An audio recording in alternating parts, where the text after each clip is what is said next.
Welcome to Jimbo's Garage. Well, here we are at Kent, USA here, picking up my new 1340 BB. Let's get it on the truck. Yeah, so it was time to replace the old 42 Atlas with something new. You know, I've been looking for something for quite some time now, and I was actually looking for something used. I was hoping to find something that was like an old Monarch or Victor or Clausen or something like that, and they're just not available here in Southern California as much as they would be maybe in different parts of the country. I don't really know. At least I couldn't find what I was looking for. I literally looked for months, but anyways, decided to get something new and excited to get this back to the shop.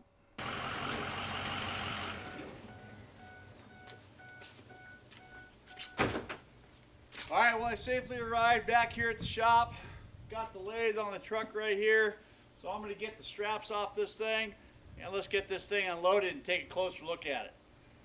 So I was a little bit nervous. I tied that thing down quite a bit. All I could envision was it tipping forward or tipping backwards during the transportation, getting it back to the shop. And I tied it down pretty good, and I didn't have any problems with that. And I would just put it this way, I'm just glad to get it home safely without any incident. You know, I got to thank my buddy Kevin for letting me use his forklift again. If you guys remember here, I don't know, about a year or so ago, or maybe it's been 2 years since I did a shop transformation. He had let me borrow a forklift to move some things around. You know, you never realize how much you use it. If you don't have it, you just don't use it. But when you do have it, you use it quite a bit. You know, I'd had it for about a week prior to getting this piece of equipment, and I found myself using it for something or other just about every day. That might be the new next investment for me, as a small little used forklift. Anyways, I was able to take my time and get it off the truck and get it down onto the ground safely.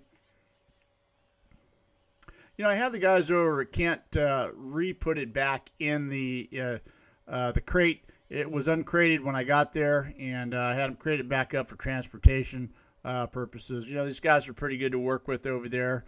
Salesman was great, and you know, helped me steer me in the right direction. I don't really know a lot about lathes and machinery, but they were able to help me out and steer me in the right path. I just unbolting the thing here. They were kind enough to really crate it back up. I thought maybe they put just a couple screws in the pallet all the way around, but no, they put one in every single plank all the way around. But was able to get everything off. And my worker here helped me remove that crate. Couldn't quite do it by myself, and look at that. They even put Jimbo's Garage on the front plastic part of the deal. All right, so I'm just cutting everything off here, get my first glimpse at it, and I got to say, it just is a thing of beauty.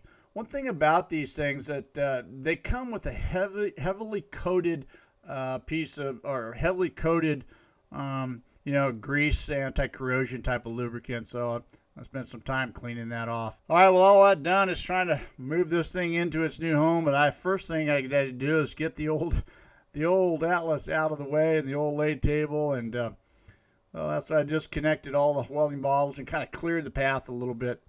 You know, I originally made this lathe table for a dual purpose. You know, I had the metal lathe on one side, and then that wood divider is there, and then I had a spot for the wood lathe, which you see right there on the back side. But when I did the shop transformation, I kind of disabled that function, and of course the wood lathe has never been used since then. So that table just becomes like a little catch-all. You see, my space is really limited, so I'm just doing everything I can to stack everything I can anywhere I can. So the goal here is to try to get this out without moving the welding table, without moving too much of things out of the way, and I was pretty confident that I could do that. It took a little bit of finagling around, but I was able to get the thing moved around enough to get it out. Again, the beauty of having a forklift, you know, a pallet jack probably would have been good too, but this is pretty handy. All right, I think I'm in a position right here, and I'm just going to move the forks closer together, and I'll be able to get right in there and lift it out of there. Yeah, just like that. So for now, I'm just going to get it out of the way. A good spot for it for now is going to be right up against the garage right there until I figure out what I'm going to do with it. I'm probably going to sell the lathe, and I'm going to hang on to the table. You never know. That's a nice table. I might be able to use that for something down the road, so I'm going to definitely hang on to that. Just cleaning up the debris that's collected over the last couple years and get everything nice and clean and start the process of moving the new lathe to its home. Now there's, thought about a good way of doing this, and, I thought if I could just get it on the right angle, obviously I can't take it in there. So if I could just get it on the right angle and get it pointed in the right direction, at least this was my thinking, that, once I get it off the pallet right here and set it down, I'll be able to just kind of push it or scooch it right in the slot right there and move it around. That came bolted down to this pallet, 6 bolts, 4 in the front head area right there and 2 in the other end, the tailstock area.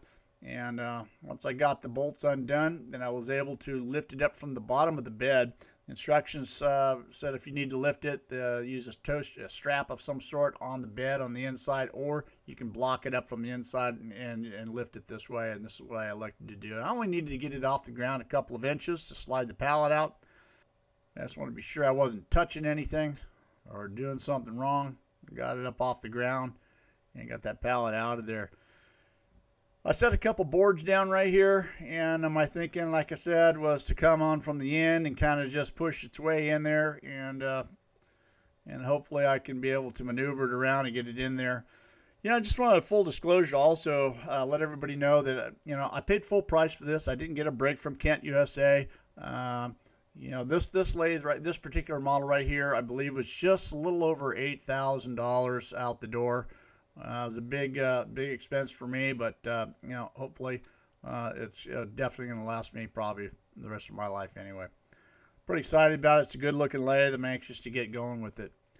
All right, a little bit of maneuvering. This did take some time. I gotta say, I probably spent from this point right here to getting it actually where it probably goes. I probably spent an hour doing it. It was such a tight fit. And this thing is, I believe that they said that this thing is about 1,500 pounds. It's not really light. There's nothing you can just push around. But nevertheless, I was able to get it in, and there it is. It's just, it really looks nice in the shop. Of course, it wouldn't be right if I didn't show you guys it actually in action and making some chips. So I'm going to go ahead. I've got several really good clips right here, and I'm going to play a little bit of music here. So at the end, you guys check this out. Some pretty cool stuff. I'm really anxious to be using this lathe in the future in the shop. It's a great addition. Hope you guys enjoyed this video. Stay tuned for great content coming up. I've been on a really long project, and I just completed that, so we'll be back to normal videos here, and of course that video will be coming. So again, thanks for watching. See you guys next week.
See you next time on Jimbo's Garage.